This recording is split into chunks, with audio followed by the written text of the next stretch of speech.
नमस्कार, KTV news में आपका स्वागत है। मैं हूं स्तुति और आइए एक नजर डालते हैं शहर की प्रमुख सुर्खियों पर। लोहता थाना अंतर्गत संपत्ति विवाद के चलते एक भाई ने दूसरे भाई व उसकी पत्नी की निर्मम हत्या।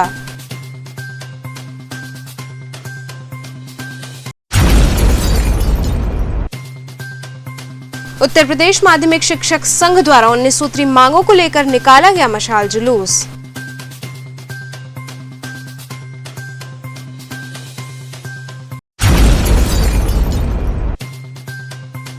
राइफल क्लब में कर्मचारी शिक्षक अधिकारी एवं पेंशनर्स अधिकार मंच की हुई बैठक।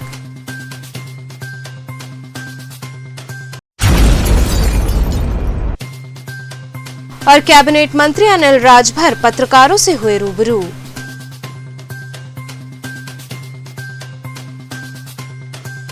और अब खबरें विस्तार से।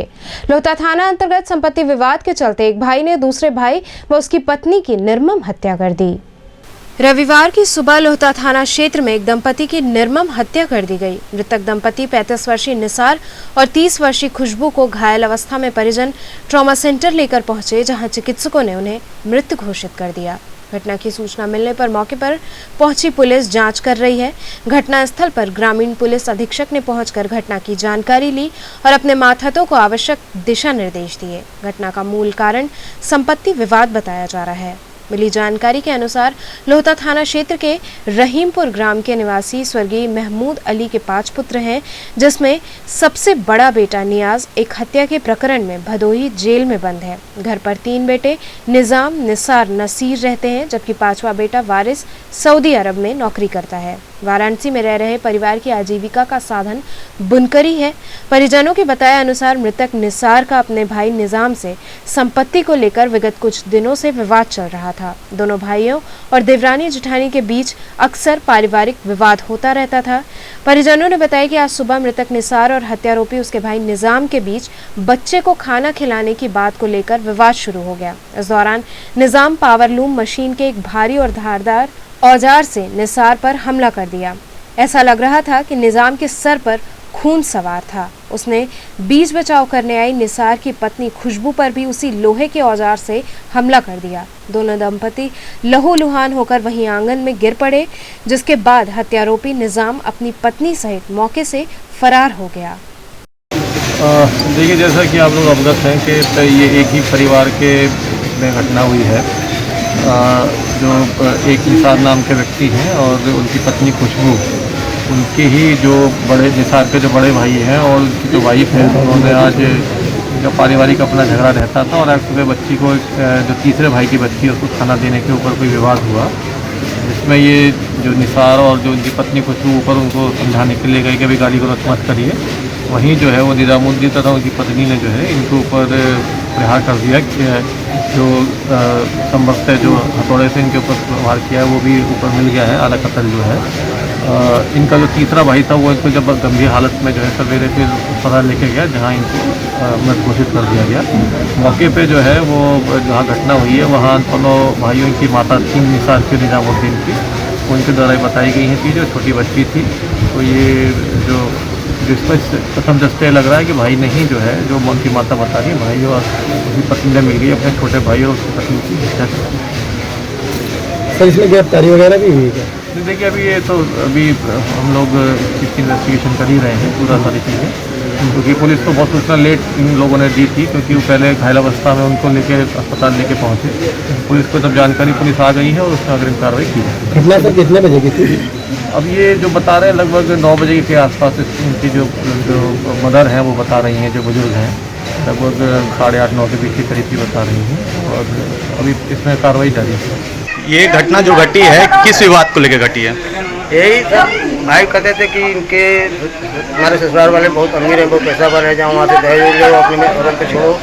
वो हमारा दामाद कहता था कि नहीं, हम ऐसा नहीं करेंगे। तो कहते कि नहीं करेंगे तो दोनों को मार डालेंगे। अच्छा। और हमसे मारते पीछे जाके मार मुआ दिए। मृतका आपकी कौन लगती है? लड़की है। क्या नाम है उनका? खुशबू। बच्चे भी हैं उनके? हाँ, 2 बेटा। 2 बेटा है। कितने साल के हैं लोग? 4 साल का, 3 महीने का। जैसे कि आप बता रहे थे कि उनका बड़ा भाई भी जेल गया है, तो किस मामले में जेल गया? बड़ा भाई मर्डर किया है। कहाँ है ये? उसका बड़ा भाई कहाँ रहता है? उसका भाई इस समय भदोही में रह रहा है। भदोही नहीं, मतलब ये लोग भदोही के रहने वाले हैं। भदोही के रहने वाला है। अच्छा। उत्तर प्रदेश माध्यमिक शिक्षक संघ द्वारा 19 सूत्री मांगों को लेकर मशाल जुलूस निकाला गया।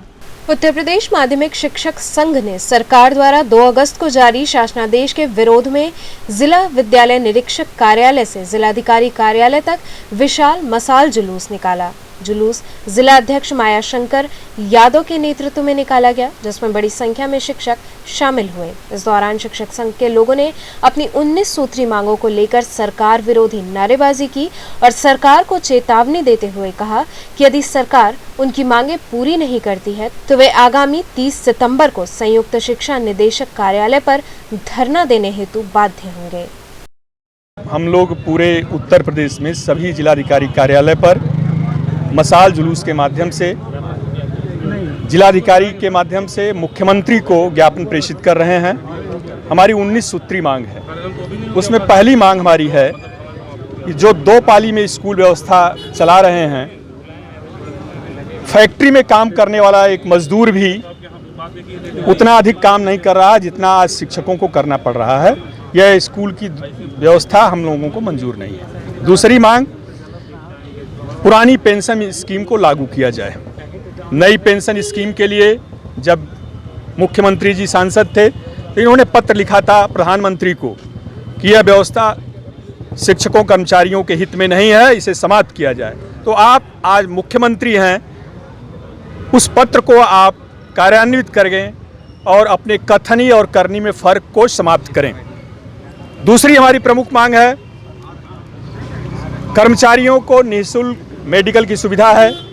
हमारे यहाँ शिक्षकों को मेडिकल की सुविधा उपलब्ध नहीं है।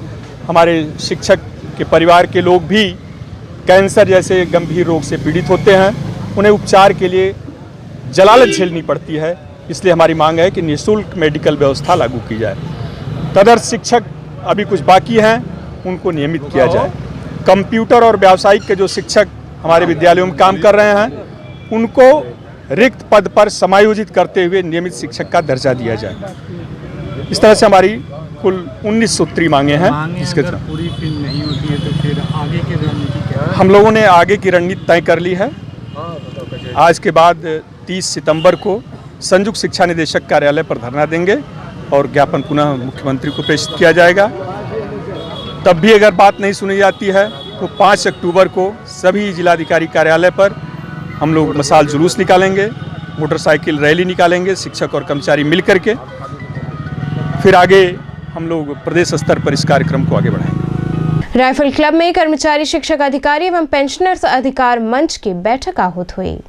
कर्मचारी शिक्षक अधिकारी एवं पेंशनर्स अधिकार मंच वाराणसी की बैठक राइफल क्लब कलेक्ट्रेट वाराणसी में संपन्न हुई। बैठक की अध्यक्षता कलेक्ट्रेट कर्मचारी संघ वाराणसी के अध्यक्ष दिनेश कुमार सिंह ने किया व संचालन राज्य कर्मचारी संयुक्त परिषद के जिला अध्यक्ष शशिकांत श्रीवास्तव द्वारा किया गया। बैठक में राज्य कर्मचारी संयुक्त परिषद, राज्य कर्मचारी महासंघ, कलेक्ट्रेट कर्मचारी संघ, चतुर्श्रेणी कर्मचारी महासंघ सहित लगभग सैकड़ों संघों के पदाधिकारियों ने भाग लिया, जिसमें जनपद वाराणसी मंच का सर्वसम्मति से गठन किया गया। बैठक में सभी वक्ताओं ने एक स्वर में सरकार द्वारा अधिकारियों, कर्मचारियों, शिक्षकों की समस्या को गंभीरता से न लिए जाने एवं लगातार उपेक्षा पर रोष प्रकट किया। शशिकांत श्रीवास्तव ने बैठक को संबोधित करते हुए कहा कि वर्तमान सरकार के 4.5 वर्ष के कार्यकाल में कर्मचारियों, शिक्षकों को लगातार क्षति पहुंचाई जा रही है और प्रदेश के लाखों कर्मचारी व शिक्षक अपने भविष्य को लेकर चिंतित हैं। बैठक में कैलाश नाथ यादव, वीएन चौबे, पवन कुमार श्रीवास्तव, वीरेंद्र प्रताप सिंह आदि पदाधिकारी उपस्थित रहे। देखिए, आज की बैठक का उद्देश्य ये है कि विगत 4.5 वर्ष हो गए हैं इस गवर्नमेंट के और कर्मचारियों की समस्याएं लगातार बढ़ती जा रही हैं। बहुत सी समस्याएं ऐसे जिस पर सरकार ने हमको आश्वस्त भी किया था कि बहुत शीघ्र शासनादेश जारी हो जाएंगे, लेकिन वो भी काम नहीं किया गया। इससे धीरे धीरे लोगों में आक्रोश फैलता जा रहा है और ख़ासकर हमारे नए जो कर्मचारी जो पेंशन विहीन हैं, 2005 के बाद अप्रैल 2005 में उत्तर प्रदेश में नई पेंशन योजना लागू की गई है। इसका भी संघर्ष हम लोग विगत कई वर्षों से करते चले आ रहे हैं, लेकिन सरकार द्वारा सिर्फ आश्वासन ही मिलता रहा और आज परिस्थिति ये बन गई है कि जब हमारे कुछ कर्मचारी और अधिकारीगण जब रिटायर हो रहे हैं तो उनको कहीं 700 रुपये से लेकर 1000 रुपये तक पेंशन मिल रहा है। इस भीषण महंगाई में सब कोई जान सकते हैं कि क्या किसी परिवार का 1000 और 700 रुपये में काम चल सकता है। ऐसी परिस्थिति में एक उत्तर प्रदेश में कर्मचारी, शिक्षक, अधिकारी और हम आभार शुक्रिया गुजार अदा करते हैं अपने पेंशनर साथियों का, वो भी ये मिल करके एक संयुक्त साझा मंच तैयार किया गया है। उसी साझा मंच के तहत आंदोलन की घोषणा की गई है। वो आंदोलन हमारा जो है 5 तारीख को 5 अक्टूबर को मोटरसाइकिल जुलूस निकाला जाएगा। इसका बनारस में हम लोग वाराणसी के नगर निगम से हम लोग मोटरसाइकिल जुलूस लेकर चलेंगे, जो कि अंधरा पुल होते हुए और PWD होते हुए जिला मुख्यालय पहुंचेंगे और यहां पर माननीय मुख्यमंत्री को ज्ञापन प्रेषित करेंगे।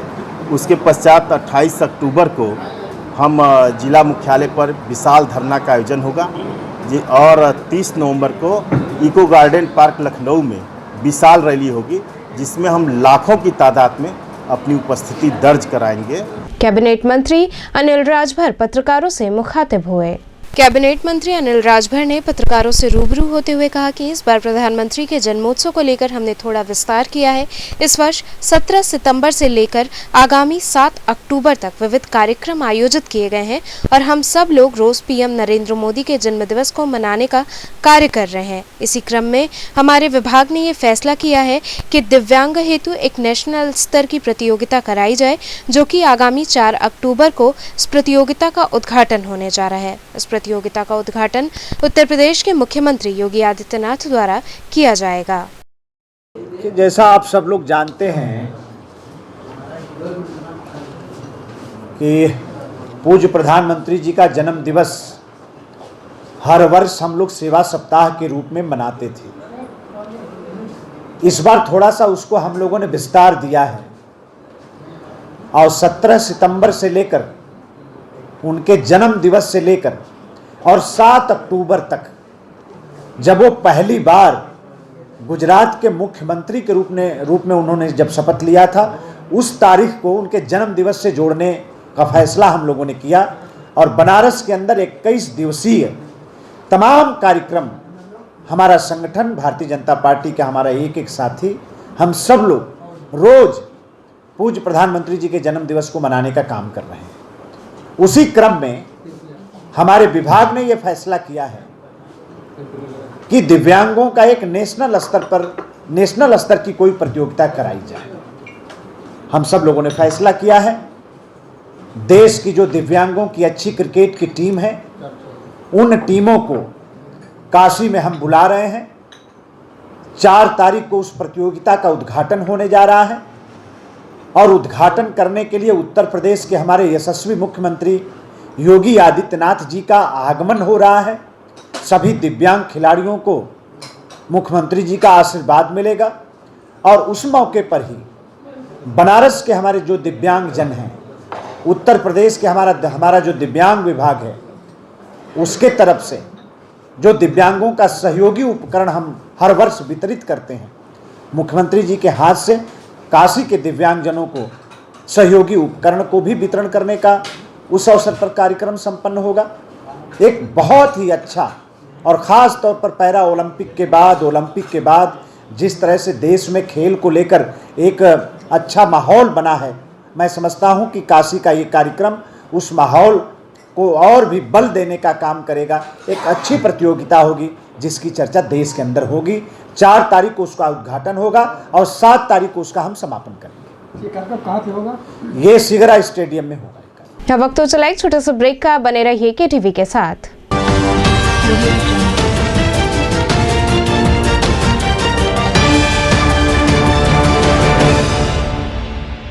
खबरों से जुड़े रहने के लिए हमारे चैनल KTV वाराणसी को सब्सक्राइब करें और लेटेस्ट अपडेट्स के लिए बेल आइकन को प्रेस करें।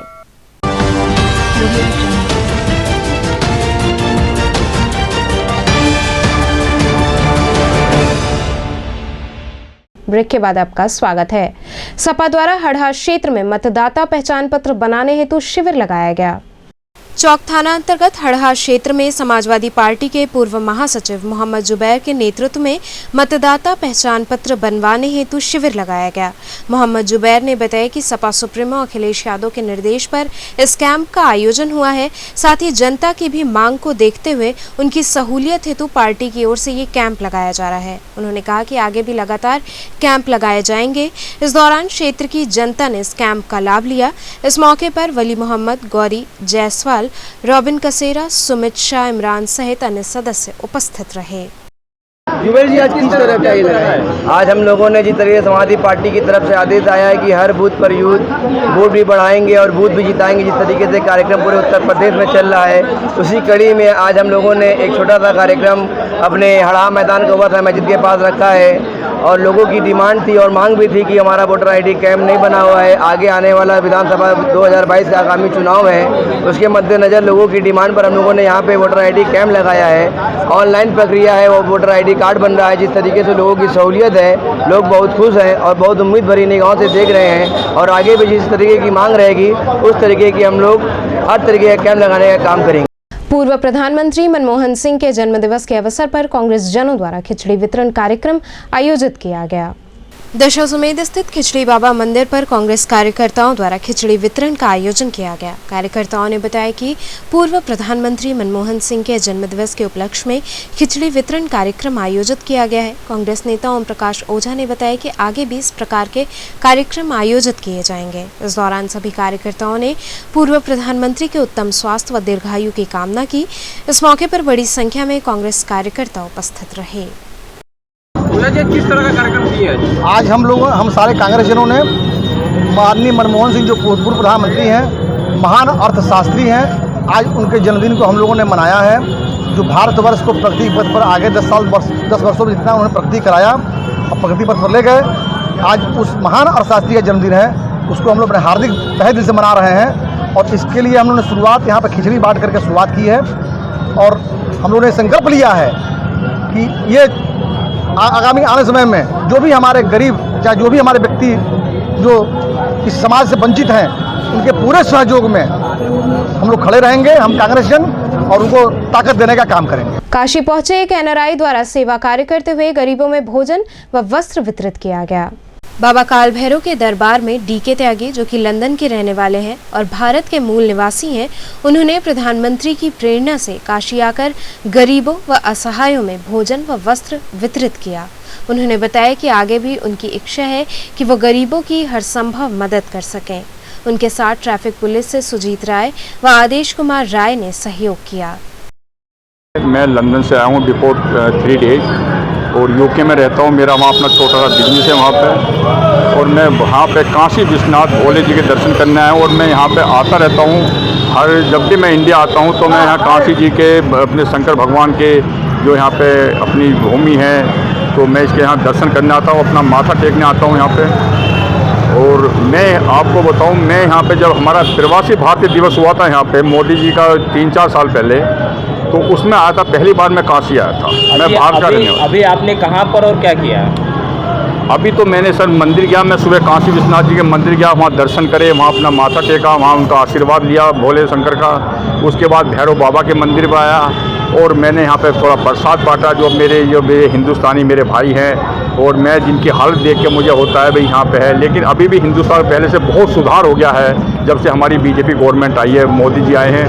तो मतलब ऐसा नहीं है जैसे पहला इंडिया था वो इंडिया अब नहीं है पहले। आगे क्या योजना है गरीबों के लिए? गरीबों की योजना ये है कि जितने भी हम NRI हैं, मैं यही कहता हूँ जो हमारे बाहर रहते हैं, भारतीय मूल के, अमेरिका, इंग्लैंड, यूरोप में, मिडिल ईस्ट में जहाँ भी रहते हैं, मैं उनको यही संदेश देता हूँ भाई आप जाइए और जितनी भी हेल्प होती है मेडिकल की, जो हमारे गरीब भाई हैं उनके लिए जितना भी हेल्प हम कर सकते हैं हम दिल से करें। अपना जो हम कमाते हैं उसमें से 1% या 2% इन गरीब भाइयों पर खर्च करें। हमारी दिल की इच्छा ये है, अगर हमें ऊपर वाला देता है, हम मेहनत करते हैं, तो अगर हमारे दिल को सुकून मिलता है कि अपने भारत माता की हम सेवा कर रहे हैं, हम गरीबों की सेवा कर रहे हैं, अपनी भारत माता की सेवा कर रहे हैं, अपनी माता की हम सेवा कर रहे हैं। तो हम ये नहीं चाहते हम नहीं गरीब कहेंगे, ये हमारे भाई हैं, ठीक है, हालात है होते हैं, कभी हम भी हमारे साथ भी होता है, इनके साथ भी होता है, तो है तो इंसान ही ये लोग भी। तो मैं ये नहीं कह रहा कि मैं इसी चीज़ के लिए मतलब ये आता हूँ, लेकिन मैं भोले संग दर्शन करने आता हूँ। तो मेरा अंदर से दिल कहता है कि अपने भाइयों की, अपने जो परिवार, अपने जो यहाँ पे फैमिली मेम्बर हैं, जो हिंदुस्तानी लोग हैं, उनकी मैं सेवा करूँ। जितना मैं ज़्यादा से ज़्यादा कर सकता हूँ मैं उतना करने की कोशिश करता हूँ। जय भारत।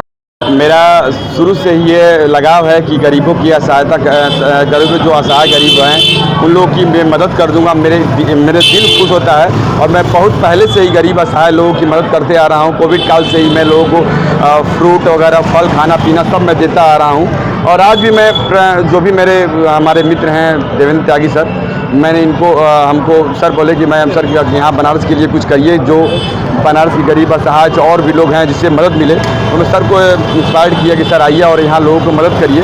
और मैं बहुत से ऐसे लोग हैं जो संपन्न हैं और लोगों को बताता हूँ कि सर गरीब यहाँ पे जो हैं बनारस के लोग को अधिक से अधिक मान सम्मान, और जो भी लोग हैं मेडिकल से संबंधित सुविधाएँ और रहने खाने पीने की सुविधाएँ जितनी हो सकते हैं, जितने मेरे दोस्त अगर कहीं से भी लोग हैं गरीब जो संपन्न हैं, उनको मैं मैं वो करता हूँ, इंस्पायर्ड करता हूँ कि लोग अधिक से अधिक गरीबों की मदद करें। क्योंकि मैं ये अपने दिखाने के लिए नहीं कर रहा हूँ कि मैं दिखा रहा हूँ कि ये मैं कर रहा हूँ, मैं इसलिए करता हूँ कि जो मेरे से लोग प्रेरणा पा के और भी लोग हैं वो लोग गरीब और असहाय लोग की मदद करें। और ये मुझे दिली इच्छा है। इससे करने से मेरे घर परिवार, मेरे समाज और मेरे भारत विश्व का और मेरे प्रदेश उत्तर प्रदेश का नाम होगा। और ये उत्तर प्रदेश पुलिस का भी एक मान सम्मान बढ़ेगा, कि पुलिस का सम्मान बढ़ेगा कि पुलिस ने ड्यूटी के रहते हुए एक मान सम्मान, एक सेवा का भाव हमारे अंदर पैदा होता है। वैसे मैं चाहता हूँ कि मेरे प्रत्येक पुलिस भाई जो हैं ये सम्मान ये करें और लोगों की मदद करें। और इससे हमारे पुलिस विभाग का मान सम्मान बढ़ेगा और इससे हमारे समाज का मान सम्मान, घर समाज का मान बढ़ेगा, मेरे परिवार का मान सम्मान बढ़ेगा, उत्तर प्रदेश का मान सम्मान बढ़ेगा और पूरा भारतवर्ष का मान सम्मान बढ़ेगा। और इसी मान सम्मान के लिए मैं काम कर रहा हूँ। इसके लिए मैं आप लोग मीडिया बंधु का मैं कोटि आभार व्यक्त करता हूँ कि आप लोग ने मुझे ऐसे बार बार मुझे अवसर देते हैं, आप लोग मुझे सेवा करने का, बताने के किया और लोगों को प्रेरणा करने के लिए। तो इसलिए मैं मीडिया वालों को भी बहुत बहुत बधाई देता हूँ। और मैं दिल से करता हूँ, मैं किसी के दबाव नहीं करता हूँ। ये मेरी इच्छा होती है कि मदद करने के लिए, और मैं बराबर धर्म के और पुण्य के। हजरत इमाम हुसैन की बेटी जनाब सकीना का ताबूत उठाया गया। रविवार को दरगाह फातमान में हजरत इमाम हुसैन की बेटी जनाब सकीना का ताबूत उठाया गया। करबला के मैदान पर हजरत इमाम हुसैन ने इंसानियत का पैगाम देते हुए पूरे कुनबे ने शहादत दे दिया था। इस मौके पर सभी सदस्यों ने जनाब सकीना का ताबूत उठाकर नौहा पढ़ा। इस मौके पर हाजी सैयद इकबाल हुसैन, शकील अहमद जादूगर सहित अन्य लोग उपस्थित रहे। आज दरगाह फातमान में अंजुमन जवादिया की तरफ से कदीमी सभ्यदारी, जो हर साल की तरह इस साल भी कोविड को देखते हुए, कोविड का पालन करते हुए यहाँ पे सभ्यदारी की गई। सभ्यदारी में मौलाना साहब जो ने तकरीर की और वाराणसी के 3 अंजुमन ने इसमें भाग लिया और 5 शायरों ने, शोरा कराम ने अपनी अपनी तकरीर में 4 साल की बेटी जनाब सकीना के बारे में अपनी तकरीर किया। और उसके बाद ताबूत उठाया गया। ताबूत अंजुमन जवादिया के तमाम मेम्बरानों ने अपने कांधे पे ताबूत उठाकर या हुसैन की सदा बुलंद किया। और सभ्यदारी में का जो काफ़ी देर सभ्यदारी चली और इस सभ्यदारी में जो शोराए कराम तमाम लोगों को यहाँ पर जायरीनों ने सुना और मौलानाओं को तकरीर सुना और तमाम लोगों को आंखें नम हो गई जनाब सकीना के बारे में सुनकर। तो चलते चलते पुनः एक नजर डालते हैं शहर की प्रमुख सुर्खियों पर। लोहता थाना अंतर्गत संपत्ति विवाद के चलते एक भाई ने दूसरे भाई व उसकी पत्नी की निर्मम हत्या।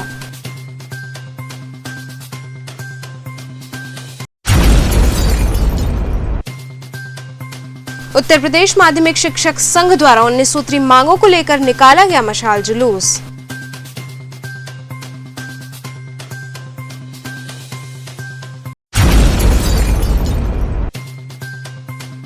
राइफल क्लब में कर्मचारी शिक्षक अधिकारी एवं पेंशनर्स अधिकार मंच की हुई बैठक।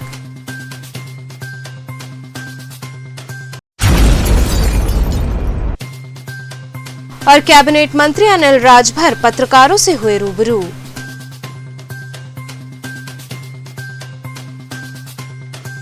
तो थे आज के समाचार, कल फिर होगी मुलाकात, तब तक के लिए नमस्कार।